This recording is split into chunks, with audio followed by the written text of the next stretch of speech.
land acknowledgement comes with a responsibility. When we offer a land acknowledgement, we commit ourselves to being a part of creating a world where the inherent worth and dignity is provided to each and every person. Now that we have walked and taken off our orange t-shirts, some of us have them still on, our work continues. Calgary Unitarians makes our home on the lands of the Mohkinstsis, or the city of Calgary. As Treaty 7 people, we are just beginning to uphold and live into the promises made by those who came before us in that treaty. This treaty brings us into relationship with the people of the Blackfoot Confederacy, for whom this Treaty 7 region of southern Alberta is traditional territory. What is done to one of them is done to us. Treaty 7 land is the traditional territory of the Siksika, Piikani, and Kainai First Nations of the Blackfoot Confederacy, the Tsuut'ina First Nation, the Kiniki, Bearspaw, and Goodstoney First Nations of the Stoney Nakoda, and home of the Métis Nation of Alberta, Region 3. Our work, my dear ones, is to acknowledge that the truth of what happened to people that we are in and have been in relationship for generations. Our work is to move past our guilt and our shame to one where we use our power and our privilege to be a part of the great turning. This week, you're invited to do two things. The first is to write a letter to your member of parliament, encouraging them to search for the remains of Morgan Harris and Mercedes Myron, believed to be in the Prairie Green landfill in Winnipeg. And the second is to attend a walk on Wednesday, honoring the sisters, honoring the Peace March and Rally, honoring the missing and murdered Indigenous women. So let's turn around. Well, Mitch, where are the cameras? Where do we need to be? To that camera in the middle? We're going to all turn around and just wave to people who are online and bid them welcome. Oh, look at that. They're going to feel so welcome. And now I invite you to turn to someone near to you and welcome them into this space.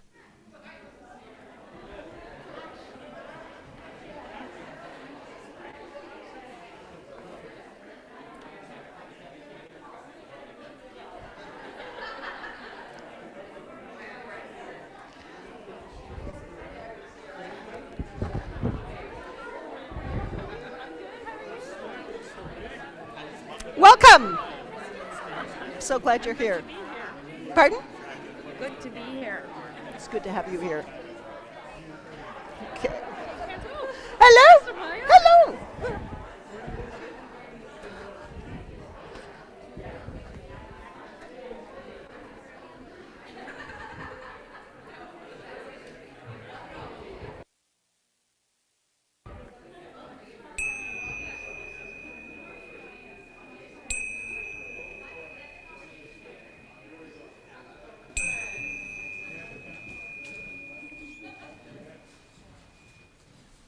Our guest pianist this morning, Melissa Coe, welcome Melissa, has prepared a beautiful prelude for us to center ourselves and prepare our hearts for worship.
Good morning. My name is Rachel Smith. I'll be doing the words for the chalice lighting this morning. As we engage with a new theme this month, our chalice lighting reminds us to always practice the art of deep listening. The Reverend Rebecca Parker tells us that there is a quality of listening that is possible among a circle of human beings. It is only by our attentiveness to one another that we can create spaces so that each person can give voice to the truth of their life. It is in this spirit that we light our chalice this morning.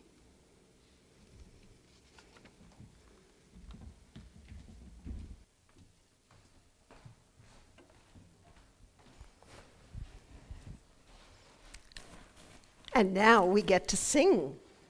Please rise in body or spirit as you are willing and join Ev in singing our opening hymn, number 1018, Come and Go With Me. The words are projected.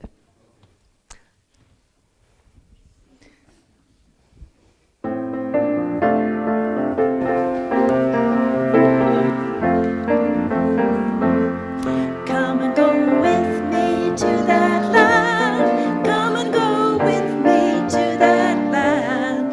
Come and go with me to that land where I'm bound.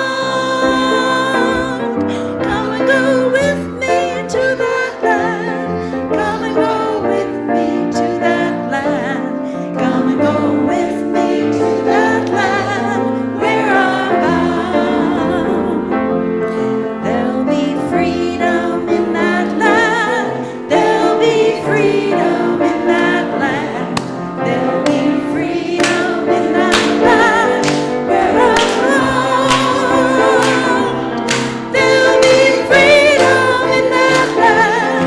There'll be freedom in that land. There'll be freedom in that land where I'm bound. There'll be justice in that land. There'll be justice in that land. There'll be justice in that land where I'm bound. There'll be justice in that land. There'll be justice in that land. There'll be justice in that land where I'm bound. There'll be singing in that land. There'll be singing in that land. There'll be singing in that land where I'm bound. There'll be singing in that land. There'll be singing in that land. There'll be singing in that land where I'm bound.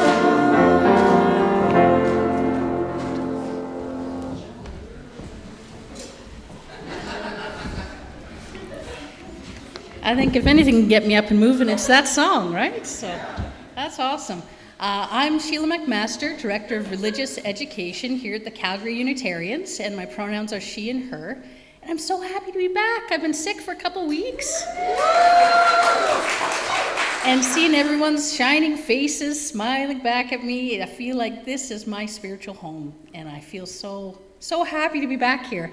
And I'm a little hoarse today. So bear with me, because I got some singing for us to do as well.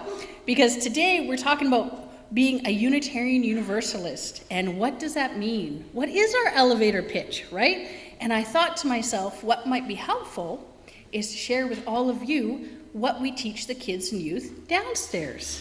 So this is participatory, so get your hands ready. That's right. So what I'm going to share with you first is our chalice lighting that we do.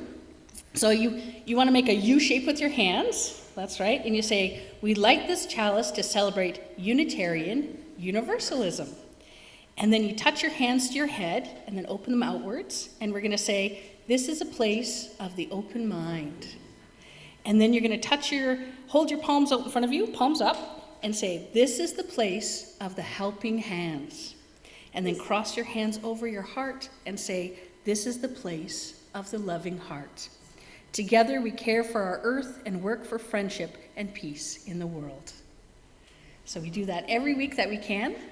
And so that to me talks about our principles and values. And the other one is, some of you may be familiar with this, and I'm going to struggle, but I want to invite Sammer up here. Sammer used to be one of our fabulous teachers downstairs with the kids and youth. And Sammer. And this morning I ambushed him.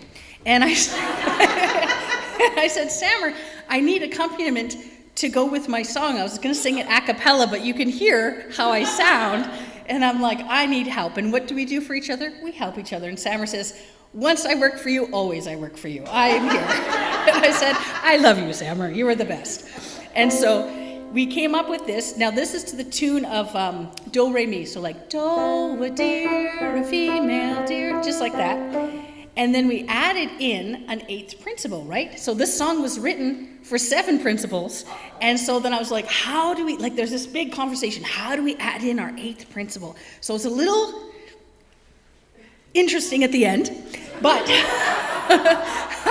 I borrowed the version from the First Unitarian Church in Salt Lake City, and I got their slides up that they did the artwork for. And so this is their version, and I thought, let's give it a go.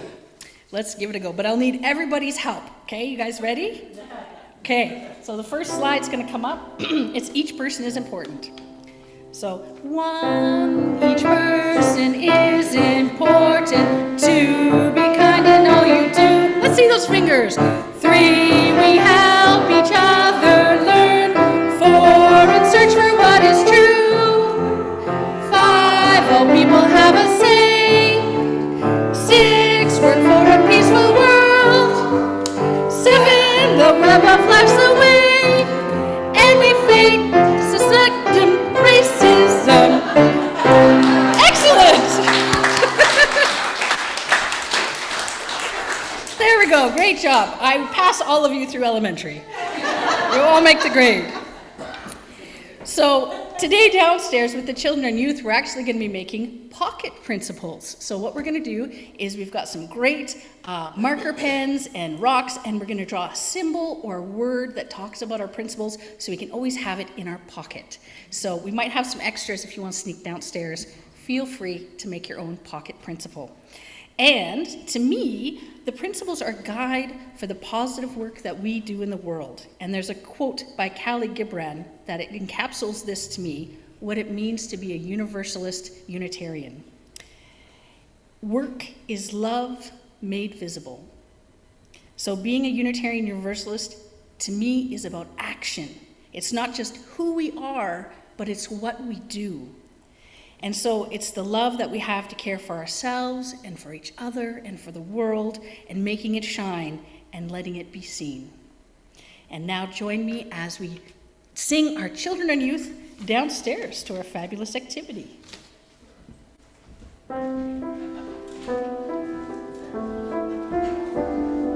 Circles of love, circles of love, dance all around you. Circles of love, peace and joy. Circles of love, dance all around you. Circles of love, peace and joy.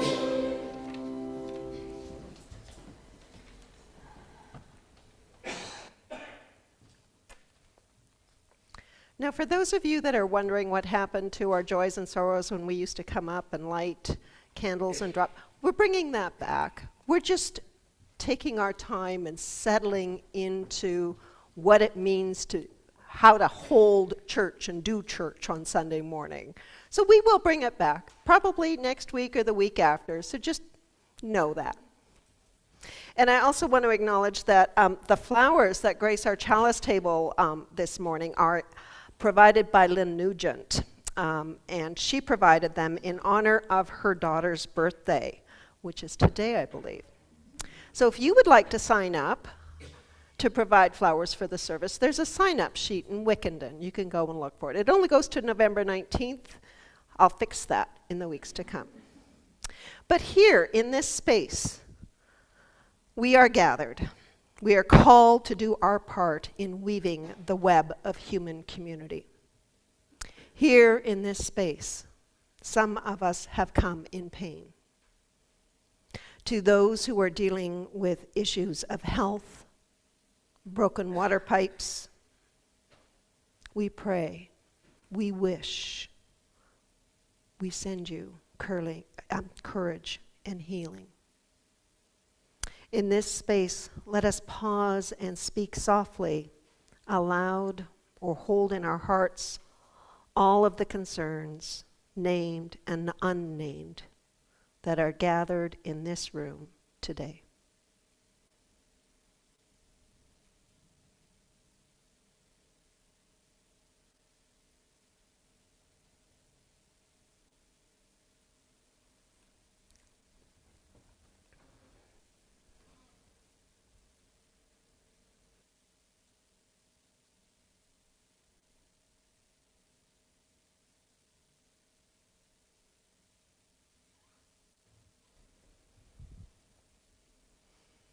We light a candle in recognition of all the spoken and unspoken concerns that weigh on our hearts.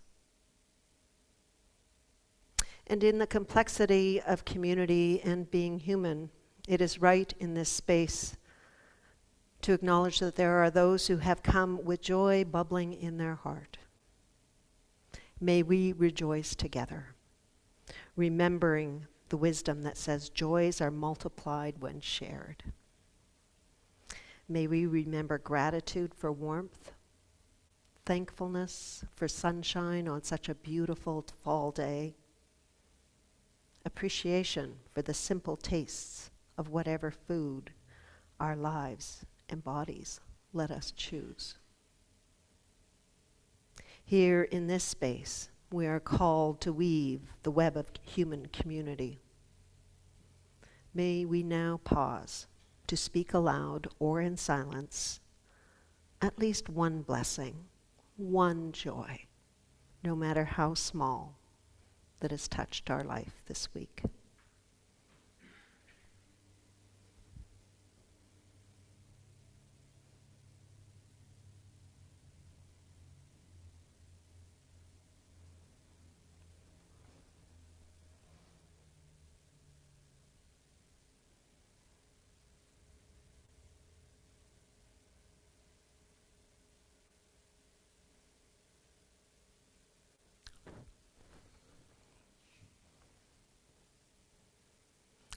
And we light this candle in recognition of all of those spoken and unspoken joys. And our candle of global concern today is for those who identify as LGBTQ living in Uganda. In March of this year, the Ugandan parliament passed a law that criminalizes identifying as LGBTQ. They are among 32 nations in Africa that has banned same-sex marriage and relationships. And let me tell you that in Uganda, their laws are among the most harshest. Punishments range from imprisonment to death.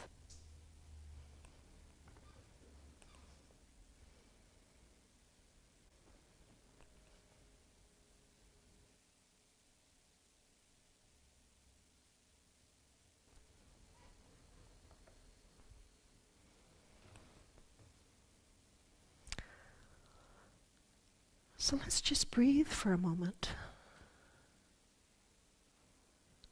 This is our time now. Our time to breathe and be. After some contemplative words, we'll sit in silence for about 2 minutes. At the end of that 2 minutes, I'll ring the tingshaws, so you can just relax, surrender. At the end of those 2 minutes, when you hear those tingshaws, Ev and Christopher and Liz will come forward to lead us in singing a hymn, our hymn number 1023, Building Bridges. We're going to sing it through with their help once as a whole group. And then Ev is going to lead the right hand, my right hand. You're four? Pierrette is going to join us. Okay, so we're going to do like one half of you. So follow Ev here, follow Pierrette here, follow Liz here, yes? Okay, I'm just saying. And then Christopher over there, right? You'll figure it. Just follow the person in front of the area that you are, okay? So we're going to sing it together once, and then we'll break up into rounds, okay? And then when we get to the end, we'll just repeat, friends, we could make such sweet harmony over and over until we are singing it together. So you know, what often happens in life is too often the body may be present, but our minds are somewhere else. Have you ever found that happening? They could be in the past, somewhere in the future, somewhere in our anger, somewhere in our pain. So breathing in and breathing out. That simple act of breathing is a tool to help you bring you back into unity with your body and your mind. So let us breathe together. Breathing in and breathing out. Our breath is like a bridge that links our body and our mind. And if it's hard for you, just simply say, I know I'm breathing in, and I know I'm breathing out. So let us now enter the reverent space of breath and silence.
Thank you, song leaders.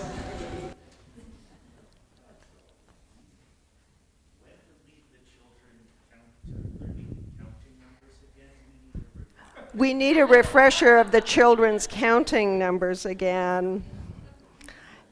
Hey, I'm curious. I'm really curious. How many years have you been coming to a Unitarian Universalist congregation? Let's see a show of hands. How many of you have been coming under 2 months? Okay. A year. Yeah, a year. 3 years. 5 years. 10 years. Somewhere between 10 and 20. Your whole life. We do have some raised UU people in our congregation. How many of you are still trying to figure out if you're a Unitarian Universalist? You know, I wonder if you can remember that feeling that you had when you realized that you had found a place that you could belong in our congregations. For me, it felt like I was returning to a part of myself that I didn't even know how to articulate. I had no idea that one event, walking into a UU church, would change my life the way it did. It's a faith I'm giving my life to, and yet I acknowledge it's a hard faith to talk about, isn't it? I can well imagine that you've all had this experience. I know it happened yesterday when we were out on the walk. You're chatting away with a small group of people, and somehow, I don't know how, but somehow, you let it slip that you go to church. Or that you're attending something at church. Or something else related to church. What usually follows is kind of like a stunned silence. Perhaps a polite feigned interest. And inevitably that question comes, the one that we all dread, because we know that we'll have to answer it. Just what church do you go to? And what do you do? And when you say, I'm a Unitarian Universalist, or I go to a Unitarian Universalist, people look at you blankly. They've never heard of it before. It's as if people don't know what to do with that question or that conversation. Peter Bowden is a Unitarian Universalist evangelist, and I think I'm in his ranks. I think I'm a UU evangelist myself. And he tells us, he created a short little video called You're a Uni What? You can Google that. Peter Bowden, Uni What? And it deals with just exactly that awkward situation. And I'm drawing that conclusion that we don't know how to talk about our faith because of the repeated requests from people in congregations who want to engage in crafting a 3-minute elevator spiel. You pretend you're in an elevator and someone asks you about being a Unitarian Universalist just as the elevator doors shut, and you have less than 3 minutes with which to respond. So, I'll come back. Just hold that. Do you remember that first year of the pandemic in 2020 when we couldn't do anything? I chose on Saturdays between 1 and 2 to stand outside of my congregation on the street corner holding my Black Lives Matter sign and invited my congregation to join me as well. And that's when I learned that 3 minutes is way too long. I needed something even shorter than that. So my quick answer was, whatever the issue, we're on the side of love. That's what I can say to somebody who's rolled down their car window and has screamed something at me. And I just say, hey, whatever the issue, we're on the side of love.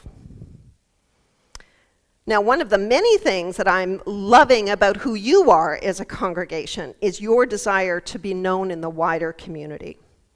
And you, as a congregation, addressed this question head on last fall. I think it was last fall, when you created a team that came up with 3 short phrases that you could use in response to that question.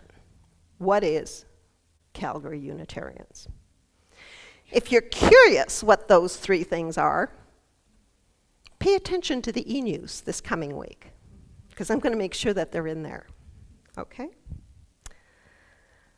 But I'm going to give you 5 tools, because I'm a religious educator at heart, and I love giving people tools.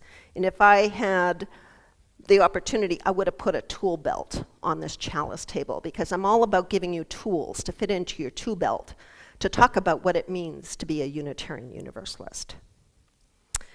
So when I first became a UU, people used to say, oh, you can believe anything you want and still be a Unitarian. How many people have heard that? Oh, yeah. We realized over time, though, that way of thinking, well, you know, it was too broad to have any meaning. There was no depth to that. And so as you engage in your journey of meaning making in your own life, the tools that we need shift and change over time to talk about our faith. So I'm going to spend time with you this morning talking about 5 of them. There's just 5 today. Okay? It's a start. This is the beginning of a conversation. It's something that we will be spending time on over the years, and I'm saying that very hopefully because I love you all very dearly. Because we need lots of tools from which to draw on. And here's the thing, answering that question is different for every single one of us.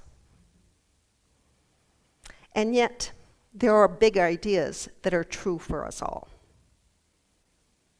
Our history, its message, and our way of being in community brings real spiritual depth, right relationships, and more justice in the world. The first one is that we have deep historical roots. In fact, our roots go back 500 years, and our story stems from the Jewish and Christian stories. We didn't just arrive on the scene from nowhere. Our ideas about love and the oneness of everything can be found from the early history of Christianity, and they're present in many other world religions. Part of these historical roots have us being an organized religion that is called to build a beloved community, one that is grounded in the mandate of love and justice. So, we have deep historical roots. Will you say that with me? We have deep historical roots. I can't hear you. We have deep historical roots. Okay. The other thing to include in your toolkit of big ideas is that we are covenantal people. What holds our covenants apart from our Jewish and Christian roots is that our covenant is a horizontal one, not a vertical one. Because our covenant is with each other, not some deity above us. The word religion has its root in the Latin word religiare, I can never pronounce that, which means to bind. We are bound together by a community covenant about how we will be in relationship with each other. Our Canadian Unitarian Universalist principles begin with the paragraph, Unitarian Universalists, UUs, and UU congregations affirm and promote 8 principles which we hold as strong values and moral guides. We covenant to these principles instead of one particular creed or dogma because we believe that what matters is not who or what you believe in, but how you live your life. I tell people that here is a community for you to engage in your spiritual journey. Your work is not done when you walk through the doors. In fact, it's just beginning. We won't tell you where to go or how to engage in your spiritual journey. And we will be with you in your journey. So we have deep historical roots. Oh, come on. We are a covenantal faith. All right. The other tool, the third tool that we have, is imbued in the practice of shared ministry. In the words of my colleague, the Reverend Kia Hartward, shared ministry is when the minister, the lay leadership, and the congregational volunteers work collaboratively in covenant with mutual trust and support towards a common vision, a set of goals, and a legacy of this progressive faith for the congregation and the community at large. I think the key part in that is that we work collaboratively in covenant. Not one, I'm going to say this twice because I really want you to hear this. Not one single person is enough to live into that vision. So that means me as your minister, I'm not going to save you here. That's something we do together. Because nobody is that charismatic, organized, or educated to be able to do that on their own. It's going to take all of us to make it through these times. Shared ministry is something we do together. I've heard it described this way. Ministry is the act of ministering to. It's a way that we are with each other in a mindful, nurturing way. So ministry is not something that we ordained clergy do. When each one of you cares for another, when you are with someone through a struggle, when you are with someone and you both learn and grow, we're engaging in shared ministry. When we offer programs that engage the heart, the mind, the body, or the spirit in our congregations, we are engaging in ministry. So we have deep historical roots. Ooh. We are a covenantal faith. And we practice shared ministry. And here's a very real example of how this shared ministry plays out in our congregational life as we welcome and celebrate the decision of those to become members of our congregation. In our free religious tradition, membership is especially important. When we recognize membership, we honor the individual's right to determine their own conscience and their ability and responsibility to act on what they believe to be true and good. There is no test of membership in our congregations. Instead, you get to decide for yourself whether or not you want to belong. I always say to people, if you're new here, try us out for 6 weeks, because each service is different from one another. And then you get to decide whether or not our principles and this congregation is a good fit for you. And if they are, and if you would like to be a full voting participant in the life of this congregation, you too can become a member. So as a self-governing congregation, we turn to our elected and volunteer leaders to conduct these ceremonies. It's my honor and my privilege to welcome Marcia Epstein, an elected member of the Board of Trustees of our congregation, and Margaret McCrae, who represents our membership committee, to conduct this ceremony.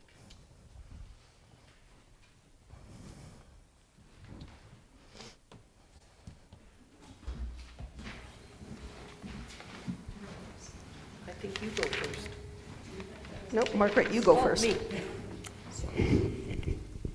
Good morning, everybody. It's a great joy that we acknowledge that Jared Prasunka and Jennifer Allure have chosen to become members of the Calgary Unitarians. And because we're acknowledging that, some of our traditional rites of passage did not happen during COVID, like a lot of stuff. We also would like to acknowledge that Carol Yankee, Jocelyn Keith Asante, Lilias Coper, Peter Campbell, Patricia and John Horgan all became members during the COVID years. We invite all of you who are just named to come forward to be recognized by the congregation. Peter and Carol are unable to be with us this morning, and we'll include them in a future membership ceremony.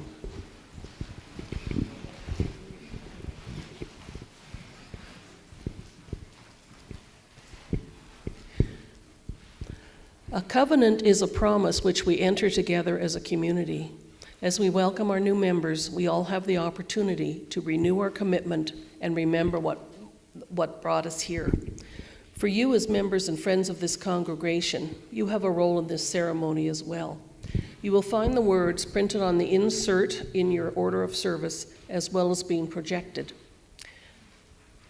So Mitch, are you ready with that slide? We are. Okay.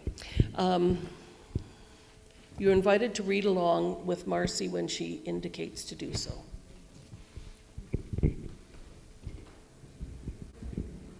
Is this mic still live? Yes. All right.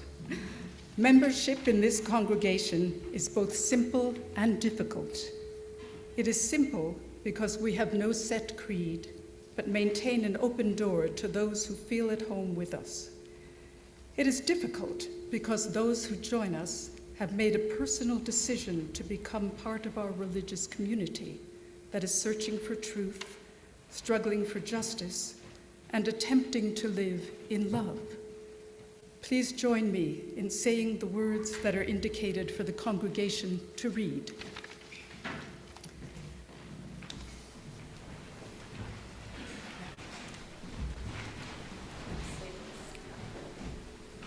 Our agreement together is that we will be tolerant of each other in our diversity, and that we will take responsibility personally and together for the world in which we live.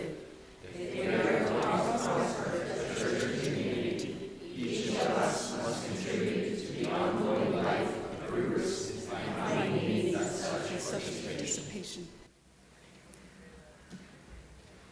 And the new members.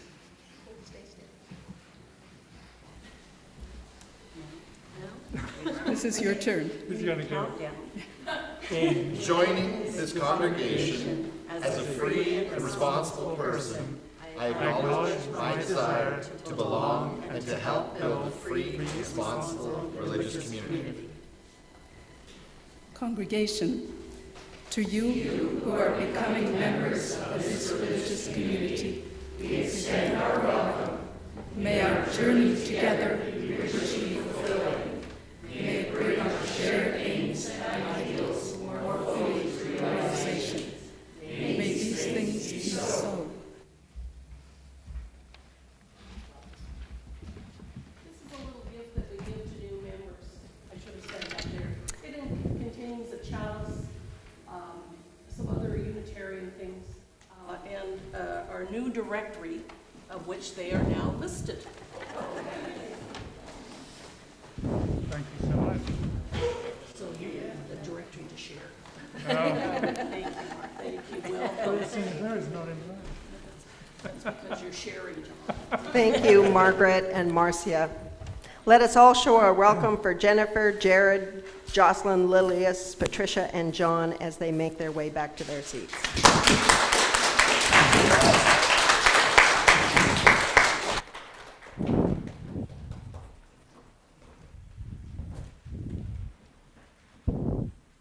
So as you may remember, we are a faith that has deep historical roots. I love it. Thank you. Thank you. We are covenantal and we practice shared ministry.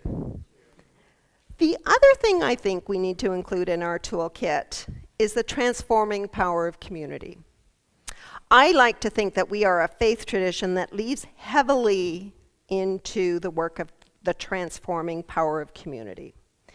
Each time we come together and learn from each other, listen deeply to one another, we cannot help but be transformed.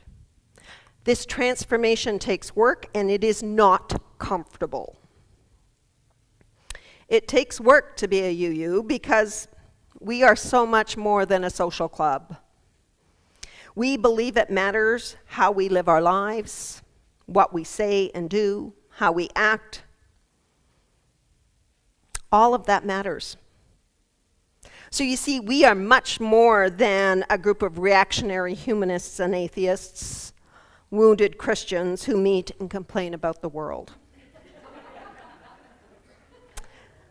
This is the place where what's required is time to examine what you believe about creating meaning of life here on earth as a human being. It's a faith that challenges each one of us to answer the difficult questions that arise through living in hard times. And haven't we been through some hard times? What does it mean to be accountable to one another? What does it mean to live in right relationship with the earth and all of the beings who live upon her? What does it mean when we talk about inclusion and diversity in all of its forms? It is hard work, and yet in the end, I have found that it is the transforming power of community that will sustain us. We have found it to be true as we have made our way through COVID. We have found it to be true as we have each navigated the hard times in our own personal lives. We have found it to be true as we grow into the fullness of who we are as human beings. In the times when we have little control over our lives and the lives of those of whom we love, we are held by the transforming power of community. So, my dear ones, we have deep historical roots. Ooh, we are a covenantal faith. We practice shared ministry. And we are transformed by the power of community. The last thing I'd like to include in this toolkit of big ideas is the concept that we are a living tradition. We are a living tradition, and that means that we are constantly growing and evolving. And we are just learning how to hold compassion in our hearts for not only those who are different from ourselves, but for those who are like us and think differently than we do. This whole concept of being a living tradition is that we are free to adapt to the circumstances in which we live. If you were with us last week, you'll remember that I talked about how we had 6 principles and no sources when we were first formed as a denomination back in 1961. And now in Canada, we have 8 principles, 6 sources, and 5 aspirations. The conversation that we are now engaged in is how do we respond to the declining numbers of people engaged in religious institutions. In both the United Church and Anglican denominations in Canada, congregations are amalgamating. In Surrey, where I used to live, 3 united churches formed to become one. And I understand this is happening in Calgary as well. What does it look like as we look ahead to how we can sustain our unique and saving message during such changing times? The Canadian Unitarian Council is just about to embark on a new process called Living into the Future Emergent Strategies, LIFES, which asks exactly those questions. If you are interested, they're looking to form a crew to help answer those questions. So can we let go of the old ways of doing things so that we can focus on tending to injury in ourselves and to others? So that we can collect the resources needed for this time and space, so that we can focus on providing and constructing the places that are shelters for our bodies, for our spirits, for our families, and our communities. This is the conversation that is in front of us today.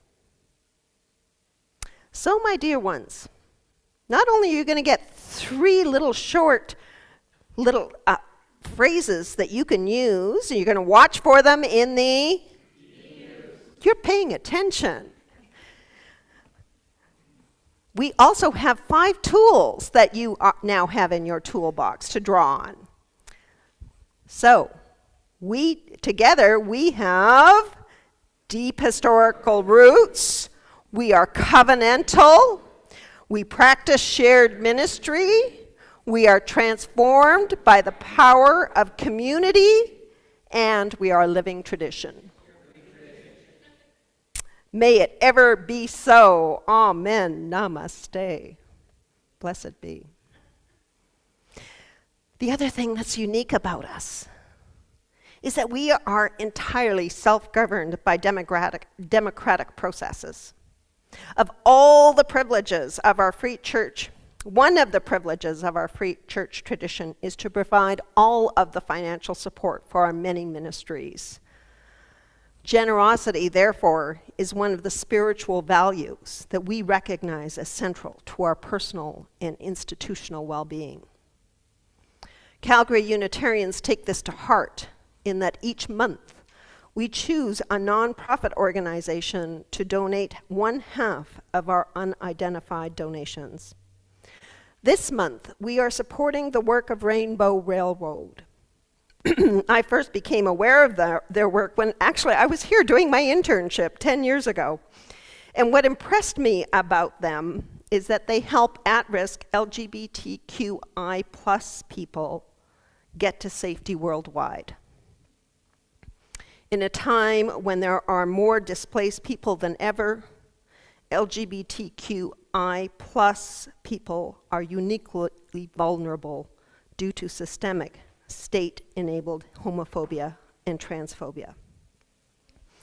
So, my dear ones, you are now invited to participate in the blessing of giving as the baskets pass by.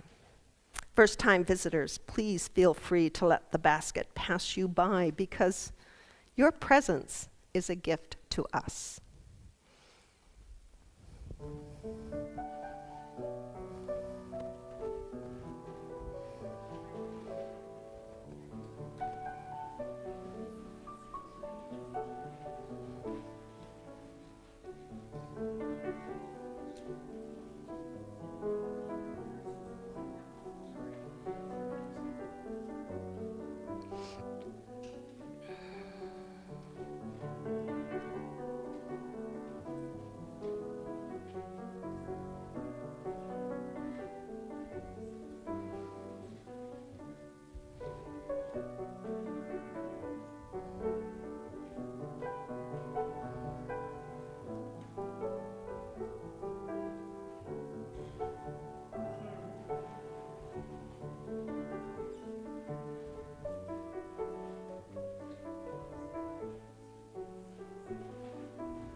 In this community, we give and we receive, and we are grateful for all that is given and received.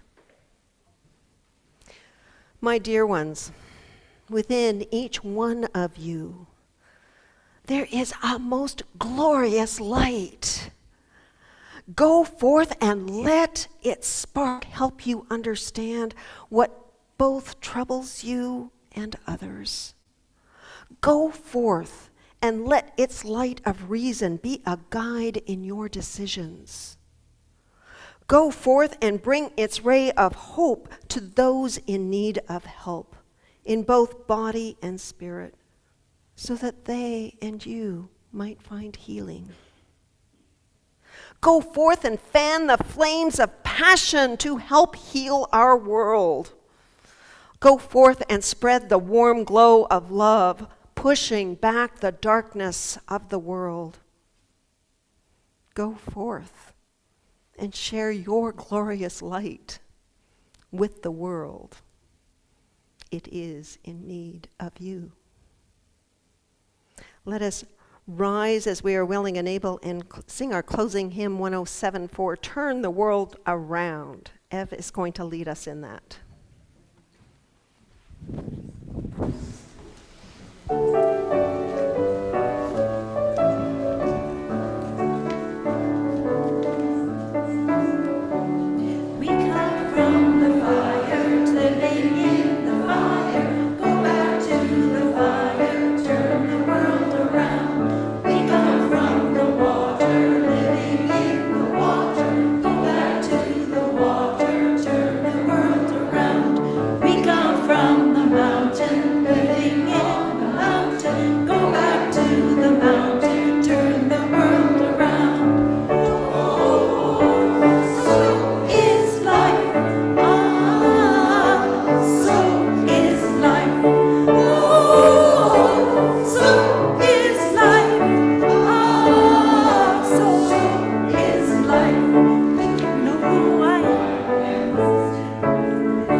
channel Jane, but there's only one Jane Perry.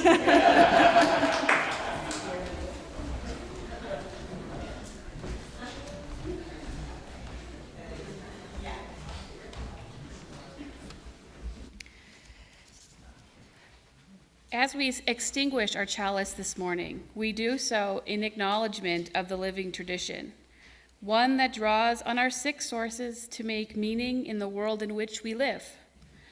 As you go about your week, we invite you to have a conversation with someone outside of your normal circle of people using one of the tools that Reverend Samaya shared, which are, we have deep historical roots, we are a covenantal faith, we practice shared ministry, we are transformed by the power of community, and we are a living tradition. That's another sermon.